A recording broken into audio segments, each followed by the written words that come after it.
Members of the jury, there are in effect two actions here being tried as one.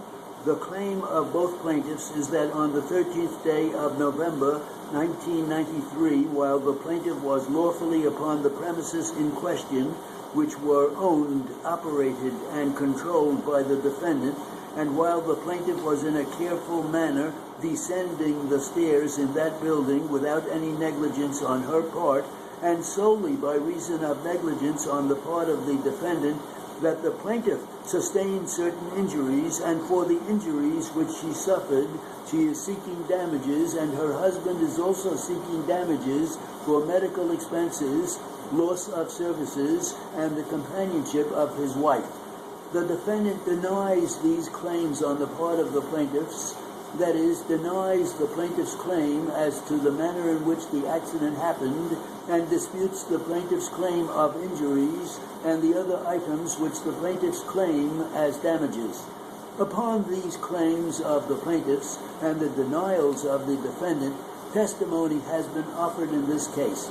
This raises a question of fact, and that question of fact is being submitted by the court to the jury for solution by the jury. You are to determine what are the facts in this case upon a consideration of the testimony of the witnesses and the evidence in the case.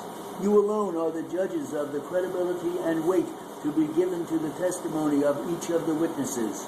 You are not bound to take the testimony of any witness as true if you are satisfied from the facts and circumstances that the witness is mistaken as to the matter testified to, or for any other reason the testimony of the witness is untrue or unbelievable.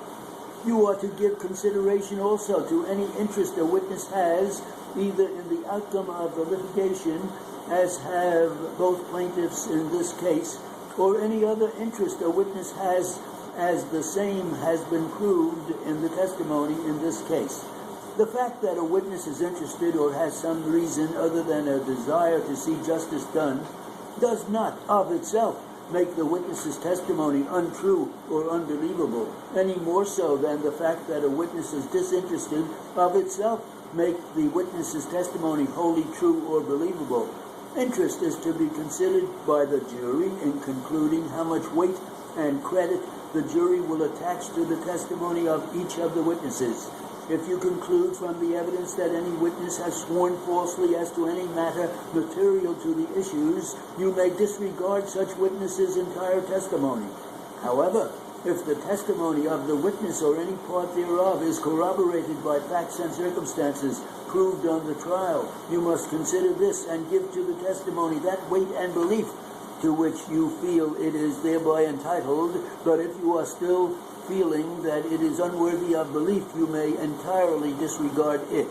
You have seen the witnesses, and you have heard their testimony, and you have observed their manner and appearance in giving their testimony, and you are to be guided thereby in concluding how much weight or credit you will attach to the testimony of each of the witnesses.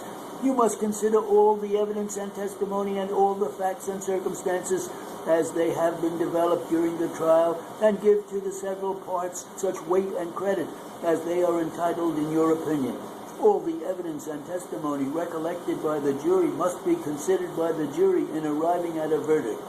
You are not to be guided by the statements, inferences, or conclusions of counsel except as they agree with your own. You are not to take the statements of counsel as to the evidence or testimony unless such statements agree with your recollection of the evidence and testimony. You are not to take the statements of counsel on the law. The law will be given to you by the court. In any event, the issues are to be decided by you solely upon the evidence and testimony as it is recollected by you. During the trial, various objections were made by counsel on one side or the other, and various motions were addressed to the court, and at the end of plaintiff's case, counsel for the defendant moved for a dismissal of the plaintiff's case. Counsel for the defendant at the end of the entire case again moved for a dismissal of the plaintiff's case. Upon these objections and upon these motions there were various rulings by the court. These were matters of law addressed solely to the court, and the jury is not to be influenced by any rulings on these matters by the court. The jury must not infer or seek to infer from any ruling by the court that the court has an opinion upon the facts. The court is not expressing, nor does the court intend to express, any opinion upon the facts. The jury must arrive at the determination of the facts from the jury's independent consideration of the facts. Of course, as any ruling of the court admitted any evidence or testimony in the record, such evidence or testimony must be considered by the jury with the other testimony or evidence in the case, and as the court excluded any evidence or testimony from the case, the jury will not consider such testimony or evidence as excluded, as such evidence and testimony is no part of the case. The burden of proof is upon the plaintiff, and the plaintiff must prove the plaintiff's case by a fair preponderance of the credible and believable evidence. Fair preponderance of evidence does not mean that one has produced a greater number of witnesses that testify to a particular state of facts than the other side has produced.